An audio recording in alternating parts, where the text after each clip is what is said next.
Anak-anak 12 multimedia. Hari ini saya mendatangkan dua orang tamu alumni yang sudah lulus. Ingin saya kita nanti bincang-bincang mengenai bagaimana mereka berwirausaha. Nah, kemarin mereka sudah mendirikan usaha, bagaimana sepak terjangnya, apa yang disiapkan, nanti mereka berdua bisa bercerita. Ini sudah ada di depan kita Mas Adit. Iya, sama Mbak Abida. Silakan kita dengarkan dulu. Selamat pagi, assalamualaikum warahmatullahi wabarakatuh. Perkenalkan, nama saya Adit, alumni SMK WP jurusan multimedia tahun 2020. Dan teman saya Abida Jihan, biasanya dipanggil Bida, satu angkatan sama Adit, sama-sama alumni multimedia juga. Oke. Mereka berdua ini membentuk usaha Mbak ya, Mas ya? Oke. Namanya apa? Story of the Last. Artinya apa itu kok Story of the Last? Artinya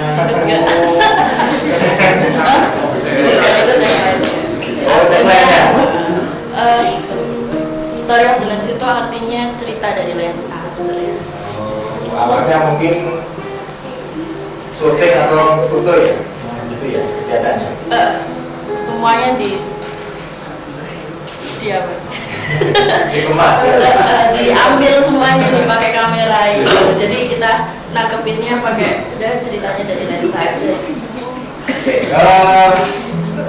Pada awal-awal ini ya, mendirikan Story of the Lens itu gimana awalnya? Dari anak-anak yang ini tahu ya Pak. Awal cerita sih gimana terbentuk awal Story of the Lens itu awal dari grup sekolah satu kelas kita ikut lomba, berbagai lomba, akhirnya kita mutusin yuk kita buat Story of the Lens, buat nama tim gitu.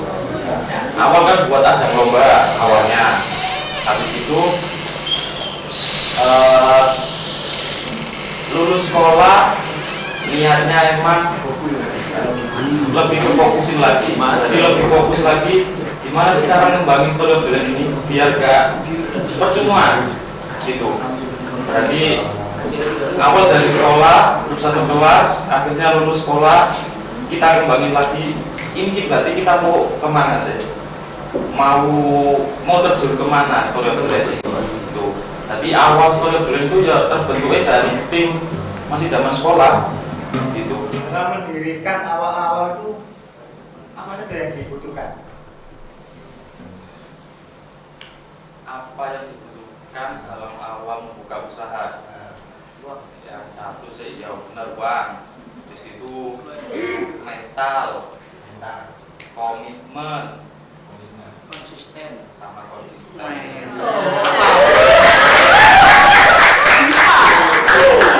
sudah ini bukan ya. Agak tunggu nih kok. Lagi sopor. Nah ini ngomong soal apa tadi? Mental, kita ngomong mental. Uang nanti aja. Mental dulu. Ini apa? Mental yang dimaksud gimana? Mental yang dimaksud itu ya mental kita ngadepin klien, kita bertemu orang baru, klien minta tugas apa, kita nyanggupi apa enggak. Berarti kita nge-challenge diri kita sendiri, kita ini bisa apa enggak. Klien minta misal A, kita bisa enggak nyanggupi klien itu mintanya kayak gitu. Itu dari mental.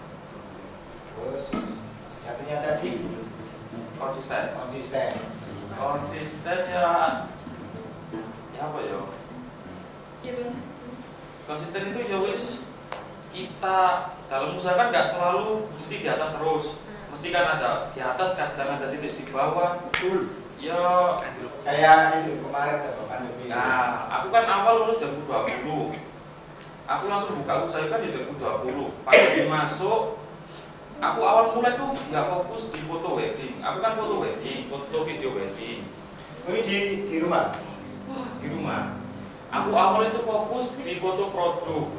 Dari awal pandemi masuk itu aku awal foto produk, terus tak rasa di foto produk itu kok lama-lama kok suntuk mikirin mikir konsep, terus ya tata letak dan lain-lain itu kok ngerasanya nggak mampu. Akhirnya nyoba batik state, ya apa sih ini, fokus saya coba diganti deh, sing awalnya di foto produk coba ganti di foto wedding tuh. Ya memang susah awal-awal pandemi 2 tahun itu benar-benar susah. Kalau dari foto produk itu Anda punya portofolio? Ada. Nah, seingat saya ya, dulu bukanya itu free ya, untuk foto produk. Iya. Nah, itu tolong cerita supaya anak kita. Kenapa kok aku kasih gratis buat klien? Ya soalnya aku kan masih awal-awal dalam usaha. Bagaimanapun usaha itu kalau kita nggak punya portofolio terus kita maju ke klien, ya apa ya, kita maju terus gak ada hasilnya itu, ditanya klien mana mas hasilnya, mana mbak hasilnya, kan kita tangan kosong kan yo, klien itu koyok wah ini gak temen nih usahanya. Akhirnya ya wis lah, yuk kita rela gak dibayar, terus mereka dateng, ya imbalannya barang dateng kita foto, alhamdulillah sih barang mesti diserahkan di kita. Akhirnya kayak makanan lah, minuman, apapun itu, terus mas barangnya gak usah dikembaliin, no sama bawa aja gitu. Makanya kenapa kok tak bikin free ya, soalnya aku masih ngejar portofolio itu sih. Habis itu lari ke foto apa? Wedding langsung? Enggak, jadi habis foto produk, karena di foto produk itu kita udah kehabisan ide, terus ternyata foto produk itu lebih banyak modalnya Pak. Jadi properti yang kecil-kecil tuh bener kecil tapi itu banyak. Bisa satu makanan tuh yang harusnya mungkin kayak foto atau apa gitu ya. Kalau kita foto kan biasanya cuma ngiranya nih nasi doang sama kuah. Tapi kalau setelah itu dipraktekin, nasinya tuh jadi turun. Nah supaya cantik gimana, ada triknya, itu dikasih jelly dulu di atasnya, terus baru dicetak di nasinya, itu dicetak di atasnya jelly, terus baru kuahnya dan lain-lain. Nah itu banyak makan properti. Akhirnya lama-lama pindah yuk gitu. Nah waktu pindah kita sempat ngerjain proyekan gitu. Proyekannya kok bisa tiba-tiba proyekan dapat link dari orang-orang sekitar, mau nggak nih ngedrone proyek ini, proyek itu gitu. Nanti ada tambahan lagi, link itu jaringan ya, jaringan promosi atau jaringan bisnis. Mungkin dapatnya dari teman, saudara, ayah atau bagaimana itu. Terus apa lagi? Terus setelah dari proyek-proyek kita ke anak-anak kampus. Kita ngedronin acaranya mereka juga dan lain-lain gitu, sampai akhirnya kita belum nyoba wedding nggak sih kayaknya gitu deh. Terus akhirnya kita ke wedding pun juga sama Pak, kita nggak punya foto, nggak punya temen buat di link-link di situ gitu kan, pengalamannya nggak ada, relasinya nggak ada gitu. Sampai akhirnya modelnya apa terus ya udah yakin, berani, konsisten lagi. Nah, ya belum ini ya. Yakin. Yakinnya gimana? Lebih ke kayak yakin kita nyanggupin nggak. Kalau kita ambil weddingan nih, kita kan nggak pernah punya pengalaman kan Pak di wedding. Kita yakin bisa nggak? Berani nggak ambil ke langkah ini gitu. Terus nanti setelah udah diambil nih, kalau misalnya ada surut-surutnya atau gimana, tetap konsisten apa enggak? Soalnya kan kita waktu mulai juga waktu COVID kan Pak. Jadi klien belum ada pun itu ya satu dua. Ini yang wedding juga gratis lagi ya. Nah, Saya tahu. Yang awal-awal wedding itu Pak, kita akhirnya bikin portofolio sendiri. Jadi kita modelnya manfaatin aja teman-teman yang suka foto, mungkin gitu. Kayak, ayo tarik, kamu kan suka foto, ayo foto-foto. Dia butuh foto, aku juga butuh foto. Nah ini kan nggak mampu bayar buat studio, kita pinjam ke MKTV. Oh iya, belum pernah pinjam, masih di sebelah sana ya. Itu 2 kali ya? Sekali Pak. Oh iya. Tapi 2 konser. 2 konser ya? Iya, 2 konser. Saya masih ingat ini. Banyak ini datang siang-siang foto di sebelah sana. Sampai sore kalau nggak salah ya. Oke. Nah itu. Jadi kami MK Studio support ya, mau bikin, mau pinjam silakan. Apalagi di situ. Habis itu datang klien pertama. Pertama, Seneng Pak, saya itu temanku langsung meeting nih kita tim-timnya. Ntar mau apa, ntar kliennya di model gini, apa di model gitu. Kita nggak pernah tahu kalau terjun langsung itu gimana. Kita kan waktu meeting cuma memperkirakan nih, nanti kita begini. Ternyata waktu di lapangan beda. Ternyata waktu kita konsep, tapi ternyata kliennya nggak esok kaya Pak. Jadi kan waduh tiwas di konsep gitu kan, langsung terdown itu rasanya. Kalau saya sih langsung terdown gitu kan, cuma ya gimana caranya kita langsung kontrol diri kita sendiri, terus mengkondisikan klien itu harus gimana gitu. Oke, berikutnya ini apa saja yang dibutuhkan, atau mungkin alat atau bahan atau apa ya dalam mendirikan usaha sampean ini. Kalau di aku sih, usahaku kan jalanin di foto wedding. Awal-awal jujur aja memang aku alat itu terbatas banget. Alat terbatas. Ya itu kayak sampean bilang tadi, awal-awal aku bikin portofolio, aku bikin apa itu, aku pinjam ke sekolah. Pinjam entah itu kamera, entah itu stabilizer, entah itu drone, apapun. Kalau aku memang butuh, dan di sekolah kalau memang lagi gak dipakai, aku pinjam. Alat sih kalau gampang sih, kalau alat sih Pak, gak harus sih. Ini kita harus punya, beli kamera sih, semisal harga belasan juta, baru ini berani buka usaha. Enggak sih. Aku awal yang pakai, teman-teman tahu pakai Canon 500D sama Nikon D90 DSLR awal-awal banget itu. Jadi ya wis, kalau alat itu sih, kalau mau bikin usaha terus alasannya ya saya nggak punya alat, aku nggak punya ini, enggak sih. Itu masih bisa diminimalisir banyak. Apalagi ya tadi mungkin alat atau mungkin apa, kantor mungkin, atau apa ya, media promosinya pakai medsos atau apa. Iya sih Pak, kalau strategi promosi itu kita main banget di sosial media, manfaatin banget. Jadi awalnya dulu kita pernah nyoba di OLX, tuh lumayan ngaruh, tapi nggak sekenceng itu juga. Terus habis itu nyoba di IG, di Instagram, belajar kalau promosi itu gimana. Terus habis itu lama-lama, ya awal-awal pasti tetap nggak ada sama sekali, nggak ada feedbacknya. Pengeluaran sama penghasilannya itu nggak jauh banget gitu loh Pak sebenarnya. Tapi balik lagi ya maunya konsisten gitu kan. Kalau gimana orang kenal kita kalau kita juga nggak promosi terus-terusan, nggak mungkin kan tiba-tiba orang tahu kita kalau kita nggak kenalin juga.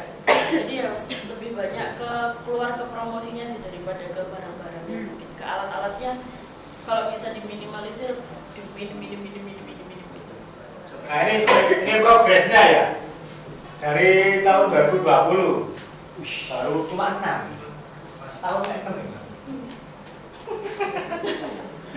Tahun kedua 2021 cuma 8, tapi 2022 ini 70 sudah.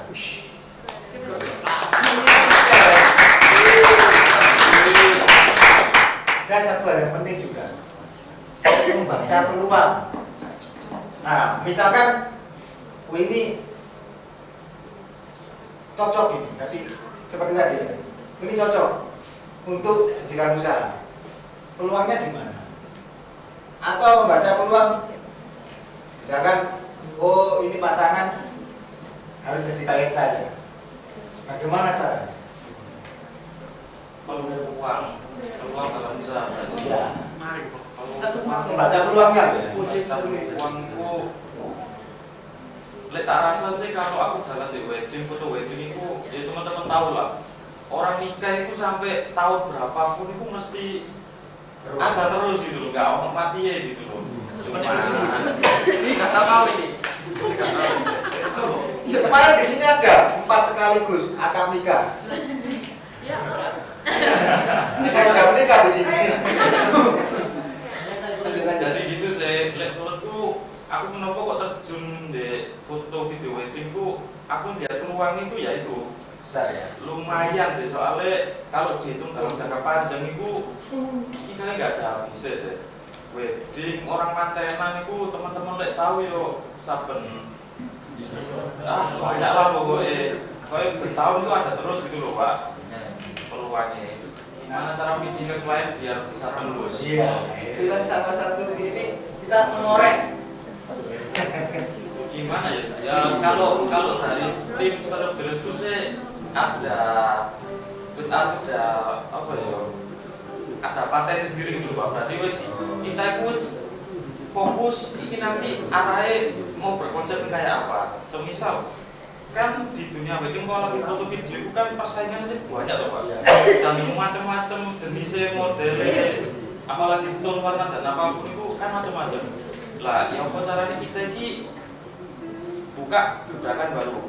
Ya apa caranya, ya kalau bisa lebih lain dari mereka sih. Maksudnya konsepnya, tema itu lebih. Nah, jadi kalau masalah buat klien itu ya wis kita apa ya, dia mau pasrah ya enggak, dia mau usaha itu ya tetap ada sih. Berarti kita maju di klien, kita harus tahu ini kok marketing kita itu gini.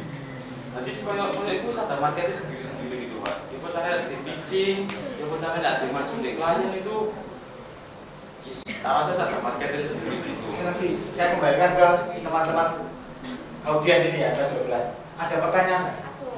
Oke, monggo Mbak. Dari siapa Mbak? Dari Salsa. Mas Daulat MM2. Nah, kan dalam satu tim kan pastinya ada beda konsep, beda tim, beda ide, pasti kan banyak cekcok. Nah, cara atasinya gimana? Biar nggak bubar atau gimana? Ya itu. Jadi ada dalam satu tim pasti ada perbedaan pendapat.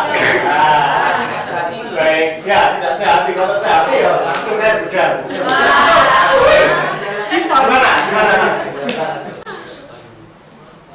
kalau soal itu kayaknya kita harus ribut dulu, tetap ribut dulu nih dari satu ngomong, nanti satu lainnya ngomong, harus ngomong dulu satu-satu. Mau ribut besar nggak apa-apa, tapi yang penting ngomong dulu yang ada di pikiran nih apa nih gitu. Jadi tetap kayaknya kuncinya tetap komunikasi. Setelah komunikasi kita kan jadi tahu satu nih gimana. Nah nanti baru kita putusin lagi bareng-bareng lagi mau lanjut atau mau enggak gimana. Yang terpenting sih jangan berdebat di depan klien. Iya betul. Berarti ya kita rembuk di entah namanya itu basecamp lah apapun itu cafe lah apa, kita debat itu wes lumrah, nggak apa-apa, hal biasa. Kita tukar pikiran itu hal biasa, cuma jangan di depan klien. Nanti kalau kita udah berdebat nanti di depan klien ya wes kita satu visi lagi. Oh ini kok aneh gini ya, ini kok wes tahu job biasa sendiri gini gitu sih. Itu. Kalau di depan klien kata kurang profesional menurutnya. Ya, nanti silakan mau berdebat, jendul-jendulan, mungkin kasarannya seperti itu. Boleh. Itu salah satu kendala. Kendala yang lain ada dalam satu tim atau mungkin satu usaha ada kendala-kendala pastinya. Ya. Apa kendalanya yang sering muncul? Kendala yang sering muncul ya itu sih satu memang kan kita usaha itu nggak cuma satu kepala, beberapa kepala itu sih benar-benar susah sih kita nyatukan. Habis itu kan kita kan berani buka harga sekian ya, misal sekian berapa ratus ribu atau berapa juta gitu. Kita kan kalau sudah berani maju di klien, otomatis kan klien sudah bisa gambar sendiri. Oh aku sudah bayar ke mereka, otomatis ya wis ya apa dari tanggung jawab kita Pak. Ya, tanggung jawab kita itu lumayan awal-awal lumayan pressure sih, lumayan tekanan sih. Kira-kira iso enggak kita nyesuaikan pemikiran klien ini tadi, iso apa ya, bisa memenuhi kebutuhan klien apa enggak gitu. Sing dikarepno sama klien ini kita cocok apa enggak itu sih. Kalau buat koyo cara kita mikirin konsep itu yo mesti balik ngomong dari kepala kita itu enggak sih, mesti kita tetap cari referensi, entah itu dari sesama fotografer juga gitu. Terus teman-teman lihat tahu di Pinterest lah, di Instagram juga banyak macam-macam. Kiat dalam apa ya, mencapai target. Pasti kan dalam kegiatan ini ada target, target misalkan target pengerjaan satu kegiatan ini 3 hari, 2 hari, itu bagaimana kiatnya, kerja targetnya? Gimana cara ngejar target itu? Ya itu sih Pak, kita sampai sekarang puas ini masih tak usahain juga. Dalam arti memang kita habis setelah memotretkan kan klien itu minta biasanya iso ngedit aja suwe Mas, iso hasilnya aja lama-lama Mas, ngono. Iku sing masih kita apa ya, agak berjuang dikit ngono Pak. Soalnya kan misal kita sebulan itu ada 6 sampai 5 event job, kan otomatis ya ngedit foto, ngedit video, itu kan sih betul-betul produk lumayan pressure ya. Itu sing terus kan 6-5 klien kan ini otomatis beda-beda konsep semua. Otomatis kalau ngedit kan ya temanya kan beda-beda juga loh Pak. Jadi ya kok caranya kita ngomong kreatif ini sing rodok aduh susah sih. Kadang mentok gitu ya. Nah, apalagi digarap betul-betul minim anak, minim tim itu sing agak susah sih. Koordinasi pada waktu kegiatan itu ya Pak? Koordinasinya Ya wis Pak, di lapangan itu biasanya sebelum kita berangkat ya wis nge-brief. Wis nanti di lapangan itu job desk sapa sing megang foto, sapa sing megang video. Ataupun ya wis kalau memang job desk kamu foto, lek emang iso handle bisa ngambil take video dikit-dikit ambil enggak apa-apa. Cuma tetap sesuai kiblat kita ya apa, temanya kita juga ya apa, konsep kita ya apa, tetap berarti enggak keluar ke jalur yang enggak, tetap masih satu pemikiran gitu. Nah, itu kan masalah tempat ya. Untuk menentukan tempat itu ya Pak, misalkan ini cocoknya di sini. Ya. Iya benar. Nah itu bagaimana? Untuk menentukan konsep, kemudian ini ambilnya di mana sih enaknya? Misalkan di hutan Baluran, di sana saja. Caranya bagaimana? Biasanya si klien kan macam-macam toh Pak. Orang kan macam-macam toh, beda-beda. Ada sing Mas Rano, Mas aku mau sewa jasa sampean, cuma nanti konsep, tempat, jamu sama sing nentuin ngono. Aku mau pakai baju opo, aku mau tempat di mana sama sing nentuin ngono. Cuma ada klien sing Mas aku mau foto misal di tempat si A iki. Terus dia konsultasi, aku kalau pakai baju iki, tema iki di tempat iki kira-kira cocok apa enggak? Gitu. Kalau memang klien nemu klien sing apa ibaratnya dalam arti buta lokasi, buta tempat, buta tema itu yo kita sing apa ngasih referensi sama mau nih ya apa, mau sing tema sing santai ta sing bener-bener formal banget tak casual tak apapun itu, terus tempatnya mau sing dalam kota, pulang kota, mau nih sampai kayak apa gitu. Oke, terakhir ada pertanyaan? Kalau misalnya kliennya nggak bisa diatur gitu gimana? Jauh. Soalnya kan klien kan banyak karakternya. Jadi maksudnya nggak bisa diatur gayanya atau apanya? Ya benar, itu aneh-aneh gitu. Gimana? Contohnya aneh. A pindah B, pindah B. Plan. Itu kayaknya harus diputusin sebelum kita ke lapangan. Jadi mungkin bisa meeting dulu sebelum ketemu, sebelum hari hanya kita ketemuan dulu. Maunya gimana nih Mbak Mas gitu. Tanyain, kalau orangnya masih bingung banyak pilihan gitu. Ya coba aja kita. Kadang kan kita punya kacamatanya kita sendiri ya, kayak yang paling pas yang ini deh Mbak Mas. Kalau saya yang ini, tapi kalau Mbak Mas yang punya pilihan lain, monggo.